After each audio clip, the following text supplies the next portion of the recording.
Ua tau fia le sia ki ino ta avale le atunu ulau tele e a ngā i te tono le malaiwa a lele i fale olo. Ina ua tau fia le a whainga i se tūsi ato le matanga luenga whaamasinonga. Na whaalia i le tūsai o le a whainga ma le tūla fono. Na whaatino le pūlenga le malaiwa a lele le atūlanga. Ina ua tuana i se whaalawe na lamati e le saunga le mua le atunu ulau tele. O no se tasina ia umia se upenga malo si te tono le malaiwa a lele.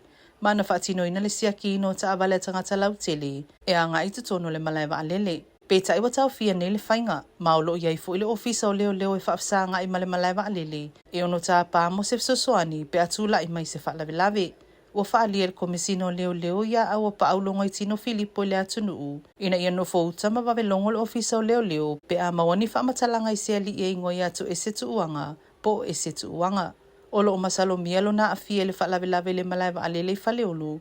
Le na mafue ona tau fia ta avale masiakina. Aile ia nga i te tonu le nofuanga lau tele tu ua i pāsese. Whaalia le komisina o le ali olo o sa ili ilia. Sa ia i te tonu le Kenya le mango o Mapi New Zealand. Mai masalomi olo o whealua i le ali i masea upenga. Maulo o masalomia foi e ia i se a fianga le mafaufau o le ali i.